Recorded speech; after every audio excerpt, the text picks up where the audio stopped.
ಇಂಗಳೇಶ್ವರ. ಆ ಇಂಗಳೇಶ್ವರ ಪಕ್ಕಕ್ಕೆ ಈ ಊರು ಇದ್ದ ಕಾರಣಕ್ಕಾಗಿ ಇಂಗಳೇಶ್ವರ ಬಾಗೇವಾಡಿ ಅಂತ ಕರೀತಿದ್ರು. ಆ ಬಾಗೇವಾಡಿ ಒಳಗ ಅಗ್ರಹಾರ, ಆ ಅಗ್ರಹಾರದ ನಾಯಕ ಮಾದರಸ. ಹೆಸರೇನು ತಂಗಿ? ಮಾದರಸ. ಶೈವ ಬ್ರಾಹ್ಮಣ ಕುಟುಂಬದಲ್ಲಿ ಇರ್ತಕ್ಕಂಥವನು ಮಾದರಸ. ಬ್ರಾಹ್ಮಣರಲ್ಲಿ ಸ್ಮಾರ್ತರು, ವೈಷ್ಣವರು ಅಂತ ಬರ್ತಾರೆ, ಎರಡು ಪಂಗಡಗಳು. ಶಿವನ ಆರಾಧನೆಯನ್ನ ಮಾಡತಕ್ಕಂಥವರು ಸ್ಮಾರ್ತರು, ವಿಷ್ಣುವಿನ ಆರಾಧನೆಯನ್ನ ಮಾಡತಕ್ಕಂಥವರು ವೈಷ್ಣವರು, ಬ್ರಾಹ್ಮಣರೇ.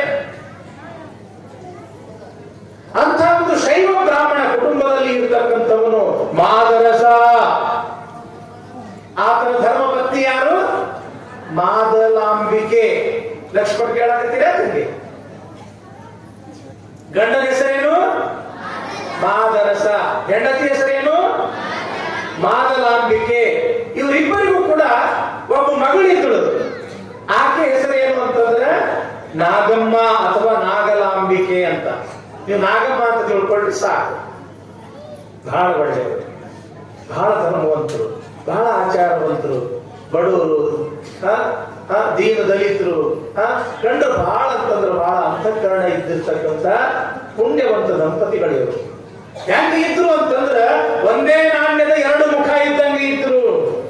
ಅಷ್ಟು ಅಪರೂಪ ಇದ್ರು, ಅಷ್ಟು ಪ್ರೀತಿಯಿಂದ ಇದ್ರು, ಅಷ್ಟು ಧರ್ಮವಂತರಾಗಿ ಇದ್ರು ಮಾದರಸ ಮಾದಲಾಂಬಿಕೆ. ಆದ್ರೆ ಅವ್ರ ಜೀವನದೊಳಗೆ ಎಲ್ಲ ಇತ್ತು. ಸಿರಿ ಸಂಪತ್ತು, ಆಸ್ತಿ, ಅಂತಸ್ತು, ಅಧಿಕಾರ ಎಲ್ಲ ಇತ್ತು. ಒಂದೇ ಒಂದು ಕೊರತೆ ಇತ್ತು. ಏನದು? ವಂಶ ಉದ್ಧಾರಕ್ಕಾಗಿ ಒಂದು ಗಂಡು ಮಗು ಇದ್ದಿದ್ದಿಲ್ಲ. ಮನೆಯಾಗ ನೋಡಿ, ಎಷ್ಟೇ ಹೆಣ್ಣು ಹುಟ್ಟರು ಕೂಡ ಒಂದು ಗಂಡು ಆದ್ರೆ ಚಲೋ ಇರ್ತಿತ್ತು ಅಂತಿರೇನಿಲ್ಲ. ಈಗ ಗಂಡು ಮಕ್ಕಳಿಗಿಂತ ಹೆಣ್ಮಕ್ಳು ಚಲೋ, ಎರಡು ಮಾತಿಲ್ಲ. ಯಾಕೆ? ಮುಂದೆ ನಿಮ್ಗೆ ಯಾರು ನೋಡ್ತಾರೆ? ಗಂಡು ಮಕ್ಕಳು ನೋಡ್ತಾರೆ, ಹೆಣ್ಮಕ್ಳು ನೋಡ್ತಾರೆ. ಈಗ ಹೆಣ್ಮಕ್ಳು ನೋಡಕತ್ತಾರೆ, ಗಂಡು ಮಕ್ಕಳು ಏನಿಲ್ಲ. ಮದುವೆ ಆಗಿದ್ದ ತಡ ವರ್ಷ 20 ಹೋಗೇ ಬಿಡ್ತಾರ. ಮತ್ ನನ್ನ ಹೆಂಡತಿ ಹಿಂಗ ಅನ್ನಕತ್ತಾಳ, ಮತ್ ನಾವ್ ಬ್ಯಾರೆ ಇರ್ತೀವಿ. ನಿಮಗಾರ ಹೋಗಿ ಹಾಕ್ತಾರ, ಅವ್ರಿಗ ಹೊರಗೆ ಹೋಗ್ತಾರ. ಇಂಥ ಕಾಲ ಬಂದವೇನಿಲ್ಲ. ಆದ್ರೆ ಈ ಕಡೆ ಎಲ್ಲ ಮಾತು, ನಮ್ಮ ಕಡೆ ಮಾತು ಹೇಳಲ್ಲ. ಈ ಕಡೆ ಬಾಬು ಬ್ಯಾರೆ ಹಾಕಿರ್ತಾರೆ. ಅತ್ತೇನು ಸಸಿ ಬಹಳ ಪ್ರೀತಿಯಿಂದ ಇರ್ತೀರಿ. ಗಂಡ ಹೆಂಡತಿ ಅಂತ ಪ್ರೀತಿಯಿಂದ ಇದ್ದೇ ಇರ್ತೀರಿ. ಅತ್ತಿ ಮಾವನಿ ಹೆಂಗ್ ನೋಡ್ತೀರಿ ಅಂತಂದ್ರ ಪಾರ್ವತಿ ಪರಮೇಶ್ವರನ್ ನೋಡ್ದಂಗ ನೋಡ್ತೀರಿ. ಜಗಳ ಅನ್ನೋದ ಇಲ್ಲ. ಹೌದಲ್ಲ? ನಗಾಕತ್ತೀರ ಮತ್ ಸಮಸ್ಯೆ ಬರ್ತದ ನಮಗೆ. ಇರ್ತಾರಲ್ಲ ಒಟ್ಟ ಜಗಳ ಆಡೋದಿಲ್ಲ, ಜಗಳ ಆಡ್ತಾರೆ. ಒಂದೇ ಒಂದು ಕೊರತೆ. ಹೆಂಗ ನಮ್ಮೂರಾಗ ಗುಡ್ಡದ ಬಸವರಾಜೇಂದ್ರ ಶಿವಯೋಗಿಯ ಒಂದು ಪುಣ್ಯಕ್ಷೇತ್ರ, ಹಂಗ ಬಾಗೇವಾಡಿಯೊಳಗ ನಂದೀಶ್ವರನ ದೇವಸ್ಥಾನ ನೋಡ್ರೇನಿಲ್ಲ. ಬಾಗೇವಾಡಿಗೆ ಹೋಗಿರ್ತಂಗಿ ಯಾರಾದರೂ ಕೈ ಎತ್ತರ ನೋಡೋಣ. ಬಾಗೇವಾಡಿ ಬಸವಣ್ಣನ ಗುಡಿಗೆ ಹೋಗಿರಿ ಅಯ್ಯವ್ವ? ಏನ್ ಅದ್ಭುತ! ಅಲ್ಲೇನು ನಂದೀಶ. ನಾನು ಹೋದ ವರ್ಷ ಅಲ್ಲಿ ಹೋಗಿದ್ದೆ. ಹಾನಗಲ್ಲು ಕುಮಾರ ಶಿವಯೋಗಿಗಳ ಜಯಂತಿ ಇತ್ತು. ಕುಮಾರ ಶಿವಯೋಗಿಗಳ ಪುರಾಣ ಹೇಳ್ತಕ್ಕಂಥ ಸೌಭಾಗ್ಯ ಸಿಕ್ಕಿತ್ತು. ಅಲ್ಲಿರ್ತಕ್ಕಂಥ ಆ ಬಸವೇಶ್ವರ ದೇವಸ್ಥಾನ ಕಮಿಟಿ ಜನ ನನಗೆ ಗುಡಿಗೆ ಕರ್ಕೊಂಡು ಹೋಗಿದ್ರು. ನಾನು ಬಸವಣ್ಣನನ್ನು ನೋಡಿದ್ದಿಲ್ಲ. ಆ ಬಸವಣ್ಣನನ್ನು ನೋಡಿ ನನ್ನ ಜನ್ಮ ಧನ್ಯ ಆತು. ಅಂಥ ಪವಿತ್ರ ಕ್ಷೇತ್ರ ಬಸವನ ಬಾಗೇವಾಡಿ ಕ್ಷೇತ್ರ. ಮಾದಲಾಂಬಿಕೆ ಆ ಬಸವಣ್ಣನ ಮೇಲೆ ಬಹಳ ಭಕ್ತಿ. ಗಂಡ ಹೆಂಡತಿ ಇಬ್ರು ಮಡಿಯಿಂದ ಆ ಬಸವಣ್ಣನ ದೇವಸ್ಥಾನಕ್ಕೆ ಹೋಗ್ಯಾರ. ಹೋಗಿ ಆ ನಂದೀಶನಿಗೆ ಕೈ ಜೋಡಿಸಿ, ಹೇ ದೇವರೇ ಬಸವಣ್ಣ, ನಮ್ಮ ಜೀವನದೊಳಗೆ ಯಾವ ಕೊರತೆನೂ ಕೂಡ ಇಟ್ಟಿಲ್ಲ, ಏನೆಲ್ಲ ಕೊಟ್ಟಿದಿ, ಆದ್ರೆ ಒಂದು ಕೊರತೆ ಅದ, ವಂಶ ಉದ್ಧಾರಕ್ಕಾಗಿ ಒಂದು ಗಂಡು ಮಗನನ್ನು ಕೊಟ್ಟು ಕಾಪಾಡಪ್ಪ ಅಂತ ತಿಳ್ಕೊಂಡು ಗಂಡ ಹೆಂಡತಿ ಇಬ್ರು ಕೂಡಿ ಸಂಕಲ್ಪ ಮಾಡ್ಯಾರ. ನಂದಿ ವ್ರತ ಮಾಡಕತ್ತಾರ. ಬಹಳ ಭಯ ಭಕ್ತಿಯಿಂದ ಬಸವಣ್ಣನಿಗೆ ನಡ್ಕೊಳ್ಳಕತ್ತಾರ. ಒಂದು ದಿವಸ ಏನಾಗ್ಯದ ಅಂತಂದ್ರೆ ತಂಗಿ, ಮಾದಲಾಂಬಿಕೆ ಬಸವಣ್ಣನ ದೇವಸ್ಥಾನಕ್ಕೆ ಹೋಗಿ ನಮಸ್ಕಾರ ಮಾಡಿ 2 ಕೈಗಳನ್ನು ಜೋಡಿಸಿ ಬಸವ ಬಸವ ಬಸವಣ್ಣ, ನಂದೀಶ ನಂದೀಶ ಅಂತ ತಿಳ್ಕೊಂಡು ಕಣ್ ತುಂಬಿ ಆ ಬಸವಣ್ಣನನ್ನೇ ಮನಸ್ಸಿನಲ್ಲಿ ಧ್ಯಾನಿಸುತ್ತಾ ನೋಡ್ತಾ ಇರ್ತಕ್ಕಂಥ ಸಮಯದೊಳಗ ಬಸವಣ್ಣನ ಬಲಭಾಗದಿಂದ ಒಂದು ಹೂವು ಕೆಳಗೆ ಬಿದ್ದು ಬಿಡುತ್ತು. ಯಾವಾಗ ಬಸವಣ್ಣನ ಬಲಭಾಗದಿಂದ ಒಂದು ಹೂವು ಬಿತ್ತೋ, ಸಾಮಾನ್ಯವಾಗಿ ನಂಬಿಕೆ ನೋಡ್ರಿ, ನಮಸ್ಕಾರ ಮಾಡುವಾಗ ದೇವರ ಬಲಭಾಗದಿಂದ ಒಂದು ಹೂವ ಅಥವಾ ಪತ್ರಿ ಬಿತ್ತು ಅಂತಂದ್ರೆ ಓಹೋ ನಮ್ಮ ಮನಸ್ಸಿನ ಸಂಕಲ್ಪ ಪೂರ್ತಿ ಆಕ್ಕೈತಿ, ನನಗೆ ದೇವ್ರ ಕೃಪಾ ಆತು, ನನಗೆ ಒಳ್ಳೇದಾಗ್ತದ ಅನ್ನೋದು ನಂಬಿಕೆ ಇರ್ತದೇನಿಲ್ರಿವ. ಹಂಗ ಮಾದಲಾಂಬಿಕೆಗೂ ಕೂಡ ನಂಬಿಕೆ. ಯಾವಾಗ ಬಸವಣ್ಣ ಬಲಭಾಗದಿಂದ ಒಂದು ಹೂವನ್ನು ಕೊಟ್ಟ, ಅದನ್ನು ನೋಡಿರ್ತಕ್ಕಂಥ ಪೂಜಾರಿ, ಅರ್ಚಕ, ಅಲ್ಲಿ ಇರ್ತಕ್ಕಂಥ ಪೂಜೆ ಮಾಡ್ತಕ್ಕಂಥ ವ್ಯಕ್ತಿ, ಅವ ಬಸವಣ್ಣ ನಿಮಗ ಆಶೀರ್ವಾದ ಕೊಟ್ಟನ, ಪ್ರಸಾದ ಕೊಟ್ಟನ ಅಂತ ತಿಳ್ಕೊಂಡು ಆ ಹೂವ ತಂದು ಉಡಿಯೊಳಗ ಹಾಕಿದ್ದೆ ತಡ ತನ್ನ ಎರಡೂ ಕಣ್ಣುಗಳಿಗೆ ಒತ್ತಿ, ಬಸವಣ್ಣ ನಿನ್ನ ಆಶೀರ್ವಾದ ಇರ್ಲೆಪ್ಪ, ನನಗೊಂದು ಗಂಡು ಸಂತಾನ ಆಗ್ಲಿ ಅಂತ ತಿಳ್ಕೊಂಡು ಮನಸ್ಸಿನಾಗ ಸಂಕಲ್ಪ ಮಾಡಿ ಮನೆಗೆ ಬಂದಾಳ ಯಾರು? ಮಾದಲಾಂಬಿಕೆ. ರಾತ್ರಿ ಪ್ರಸಾದ ಮಾಡಿ ಮಲ್ಕೊಂಡರ ಗಂಡ ಹೆಂಡತಿ. ಮಾರನೇ ದಿವಸ ನಸುಕಿನ ಜಾವ 3-4 ಗಂಟೆ ಆಗಿರಬಹುದು, ಕನಸು ಬಿದ್ದಾದ. ನಿಮಗೂ ಕನಸು ಬೀಳ್ತವ ಇಲ್ಲ? ಮುಂದೆ ಹೇಳ್ತೀನಿ, ಆ ಕನಸಿನ ಮಾತು ಭಾಳ ಮಜಾ ಅದ. ಕನಸು ಬಿತ್ತು. ಕನಸಿನೊಳಗ ಬಸವನ ಬಾಗೇವಾಡಿಯಲ್ಲಿರ್ತಕ್ಕಂಥ ಆ ನಂದೀಶ ಕನಸಿನೊಳಗೆ ಬಂದಾನ. ಆ ನಂದೀಶನೇ ಜಂಗಮ ರೂಪದಿಂದ ಬಂದಾನ. ಮೈ ತುಂಬ ಕಾವಿ ಬಟ್ಟೆ ಅದಾವ, ಹಣಿ ಮ್ಯಾಲ ವಿಭೂತಿ, ಕೊರಳಲ್ಲಿ ಲಿಂಗ ರುದ್ರಾಕ್ಷಿ, ಕೈಯಲ್ಲಿ ಕಮಂಡಲ ಯೋಗದಂಡ, ಪಾದದಲ್ಲಿ ಆವುಗೆ.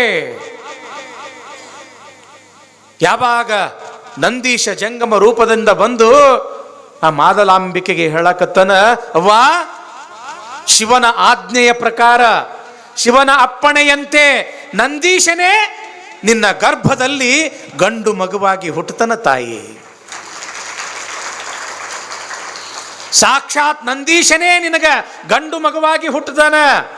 ಅವನಿಗೆ ಬಸವಣ್ಣ ಅಂತ ಹೆಸರಿಡ್ಬೇಕವ್ವ. ಏನಂತ ಇಡ್ಬೇಕು? ಬಸವಣ್ಣ ಅಂತ ಹೆಸರಿಡ್ಬೇಕವ್ವ ಅಂತ ತಿಳ್ಕೊಂಡು ಹೇಳಿ ಏನು ಮಾಡ್ದ ಅಂತಂದ್ರ, ಆ ಜಂಗಮ ಮತ್ತೆ ನಂದೀಶನ ರೂಪವನ್ನು ತಾಳಿ, ಆ ನಂದೀಶ ನಂದೀಶ ಏನಾತು? ಪೂರ್ತಿ ಬೆಳಕಾಗಿ ಆ ಒಂದು ಜ್ಯೋತಿಯ ರೂಪದೊಳಗ ಈ ಮಾದಲಾಂಬಿಕೆಯ ಗರ್ಭವನ್ನ ಪ್ರವೇಶ ಮಾಡ್ದಂಗಾತು. ಗೊತ್ತಾದ್ರಿವನ ಹೇಳೋದು? ನಂದೀಶ ಜ್ಯೋತಿಯ ಬೆಳಕಿನ ರೂಪವನ್ನು ತಾಳಿ ಆ ಮಾದಲಾಂಬಿಕೆಯ ಗರ್ಭವನ್ನು ಪ್ರವೇಶ ಮಾಡ್ದಂಗಾತು. ಎಚ್ಚರ ಆಗಿಬಿಡುತ್ತೆ ನೋಡ್ರಿ ಮಾದಲಾಂಬಿಕೆ. ಪಕ್ಕದಲ್ಲಿ ಮಲಗಿಕೊಂಡಿರ್ತಕ್ಕಂಥ ತನ್ನ ಗಂಡ ಮಾದರಸನಿಗೆ ಎಬ್ಬಿಸಿ, ಹೇಳ್ರಿ ಹೇಳ್ರಿ ಹೇಳ್ರಿ, ಹೊತ್ತು ಹೊಂಡ ಕತ್ತಿತ್ತು, ಹ್ಯಾಂಗು ಯಾಕ ಏನಾತು? ಏನಿಲ್ಲ, ಕನಸು ಬಿದ್ದಿತ್ತು.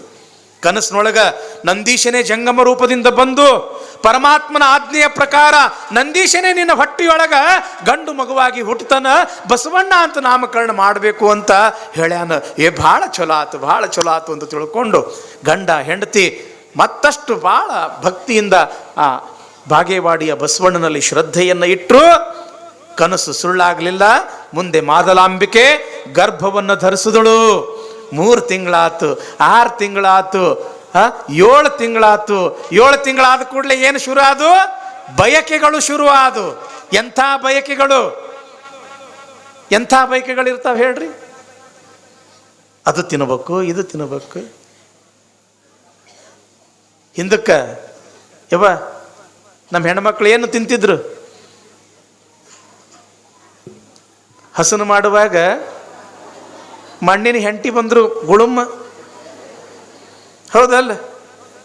ಅದನ್ನು ತಿಂದು ಏನು ತಿಂದ್ರು ಸಮಾಧಾನ ಆಗೋದಿಲ್ಲ. ಅವಾಗ ಬೇಕಂತ ಬಯಕೆ ಬುತ್ತಿ ಅಂತ ಮಾಡ್ತಾರನಿಲ್ಲ ತಂಗಿ, ಬಯಕೆ ಬುತ್ತಿ. ಯಾಕ? ಆ ಸಮಯದೊಳಗೆ ಅದನ್ನು ತಿನ್ನಬೇಕು, ಇದನ್ನು ತಿನ್ನಬೇಕು ಅಂತ ತಿಳ್ಕೊಂಡು ಬಯಕೆಗಳಾಗ್ತಿರ್ತಾವ. ಹೊಟ್ಟೆಯಲ್ಲಿ ಮಗು ಬೆಳೀತಾ ಇರ್ತದ. ಆ ಮಗುವಿಗೆ ಹೆಚ್ಚಿಗೆ ಶಕ್ತಿಯನ್ನು ತುಂಬಬೇಕಾಗಿರ್ತದ. ಅದಕ್ಕೆ ಒಳ್ಳೊಳ್ಳೆ ಆಹಾರಗಳು ತಿನ್ನಿಸ್ಬೇಕು ಗರ್ಭಿಣಿಯರಿಗೆ ಅಂತ ಹೇಳ್ತಾರೆ, ಹೌದಲ್ಲ? ಮನೆಗೆ ಕರ್ಕೊಂಡು ಹೋಗಿ ಊಟ ಮಾಡಿಸ್ತೀರೇನಿಲ್ರೇವ ನೀವು? ಇಲ್ಲಿ ಮಾದಲಾಂಬಿಕೆಗೂ ಕೂಡ ಬಯಕೆಗಳು ಶುರು ಆದವು. ಎಂಥ ಬಯಕೆಗಳು? ಶಿವಭಕ್ತಿಯನ್ನು ಮಾಡಬೇಕು, ಶಿವಜ್ಞಾನವನ್ನು ಕೇಳಬೇಕು, ಶಿವವ್ರತವನ್ನು ಮಾಡಬೇಕು, ಶಿವ ಭಜನೆಯನ್ನು ಮಾಡಬೇಕು, ಶಿವಚಿಂತನೆಯನ್ನು ಮಾಡಬೇಕು, ಶಿವಾನುಭವವನ್ನು ಕೇಳಬೇಕು ಅಂತ ತಿಳ್ಕೊಂಡು ಇಂಥ ಬಯಕೆಗಳು ಶುರುವಾದವು. ಯಾಕ? ಹೊಟ್ಟೆಯೊಳಗೆ ಹುಟ್ಟತಕ್ಕಂಥ ಮಗು ಅಂತಿಂತವನಲ್ಲ, ಸಾಕ್ಷಾತ್ ನಂದೀಶ. ಇಂಥ ಒಳ್ಳೊಳ್ಳೆ ಬಯಕೆಗಳು ಶುರುವಾದವು. ಯಾವಾಗ ಆ ಒಂದು ಸೀಮಂತ ಕಾರ್ಯವನ್ನು ಮಾಡಿದ್ರೋ, ಮಾದಲಾಂಬಿಕೆ ಎಲ್ಲಿಗೆ ಬಂದಳು? ತನ್ನ ತವರೂರಾಗಿರ್ತಕ್ಕಂಥ ಇಂಗಳೇಶ್ವರ. ನೋಡ್ರಿ, ಮಾದಲಾಂಬಿಕೆ ತವರೂರು ಯಾವುದು? ಇಂಗಳೇಶ್ವರಕ್ಕೆ ಹೇರಿಗೆಗಂತ ಬಂದಳು ಎಂಬತಕ್ಕಂಥ ವಿಚಾರ ಇವತ್ತಿನ ದಿವಸದ ಬಸವ ಪುರಾಣದಾಗ ಕೇಳ್ತೀವಿ. ಹಾಗಾದ್ರೆ ನಾಳೆ ಯಾರು ಹುಟ್ಟುತ್ತಾರೆ ತಂಗಿ? ಬಸವಣ್ಣ ಹುಟ್ಟತಕ್ಕಂಥ ಸಮಯದೊಳಗೆ ಒಂದು ಬಹಳ ದೊಡ್ಡ ಘಟನೆ ಆಗ್ತದೆ. ಆ ಘಟನೆ ಕೇಳೋದೇ ಬಹಳ ಅಪರೂಪ. ಅದಕ್ಕೆ ಇವತ್ತು ನೀವೇನು ಬಂದಿರಲ್ಲ ಬುತ್ತಿ ತಗೊಂಡು, ನಾಳೆಗೆ ಬರಬೇಕ ನೀವು ಬುತ್ತಿ ಅಂತ ತಗೊಂಡು ಬರಕ್ಕೆ ಹೋಗ್ಬೇಡ್ರಿ. ನಾಳೆ ಏನದ? ಬಸವಣ್ಣನ ತೊಟ್ಟಲ ಅದ. ಬಸವಣ್ಣನಿಗೆ ತೊಟ್ಟಲದೊಳಗೆ ಹಾಕಿ ಬಸವಣ್ಣನ ಕಿವಿಯೊಳಗೆ ಬಸವಣ್ಣ ಬಸವಣ್ಣ ಕುಟ್ಟುಟ್ಟು ಕುರ್ರಂತ ನಾಮಕರಣ ಮಾಡಕ್ಕೆ ಬರ್ಬೇಕ್ರಿ. ನೀವೆಲ್ಲರೂ ಬರ್ತೀರಿ? ಜೋರಾಗಿ ಚಪ್ಪಾಳಿ ತಟ್ರಿ ನೋಡೋಣ. ನಿಮ್ಮ ಮನೆಯಾಗ ಮಕ್ಕಳಿಗೆ ನಾಮಕರಣ ಮಾಡು ಪುಣ್ಯ ನಿಮ್ಗೆಲ್ಲರಿಗೂ ಸಿಗ್ತದ, ಇಲ್ಲ ಅಂತಲ್ಲ. ಆದ್ರೆ ವಿಶ್ವಗುರು ಜಗದ್ಗುರು ಅಣ್ಣ ಅಪ್ಪ ಬಸವಣ್ಣನಿಗೆ ತೊಟ್ಟಿಲೊಳಗೆ ಹಾಕಿ ಬಸವ ಬಸವ ಅಂತ ನಾಮಕರಣ ಮಾಡೋ ಪುಣ್ಯ ಯಾರಿಗೆ ಸಿಗ್ತದ ತಂಗಿ? ಅದಕ್ಕೆ ನಾಳೆಗೆ ಸುತ್ತಮುತ್ತ 10 ಹಳ್ಳಿಗೆ ಫೋನ್ ಮಾಡಿ ಹೇಳ್ಬೇಕು ನೀವೆಲ್ಲರೂ, ಬಸವಣ್ಣನ ತೊಟ್ಟಲ ಕಾರ್ಯ ಅದ ತಂಗಿ, ನೀ ಬರ್ರಿ ನೀ ಬರ್ರಿ ನೀ ಬರ್ರಿ ಅಂತ ಎಲ್ಲರಿಗೆ ಕರ್ಕೊಂಡು ಬಂದು ನಾಳೆ ಬಸವಣ್ಣನ ತೊಟ್ಟಲ ಕಾರ್ಯ ನಡೆಸ್ಕೊಡ್ತೀರವ ಎಲ್ಲರೂ? ಏನ್ರಿಪ್ಪ ಶರಣರು, ನೀವು ನಡೆಸ್ಕೊಡ್ತೀರೇನ್ರಿಪ್ಪ? ನಾಳೆ ಎಲ್ಲರೂ ಕೂಡಿ ಬಸವಣ್ಣನ ತೊಟ್ಟಲ ಕಾರ್ಯಕ್ರಮ ಮಾಡೋಣ ಎಂಬತಕ್ಕಂಥ ಮಾತನ್ನ ಈ ಸಂದರ್ಭದಲ್ಲಿ ಹೇಳ್ತಾ, ಇವತ್ತು ಭುಯ್ಯಾರ ಮತ್ತು ನಾಗರಹಳ್ಳಿಯಿಂದ ಬಂದಿರತಕ್ಕಂಥ ಎಲ್ಲ ಸದ್ಭಕ್ತರು ತಾಯಂದರು ಬಹಳ ಭಕ್ತಿಯಿಂದ ಶ್ರದ್ಧೆಯಿಂದ ತಾವು ಬಸವ ಬುತ್ತಿಯನ್ನು ತಂದಿದ್ದೀರಿ.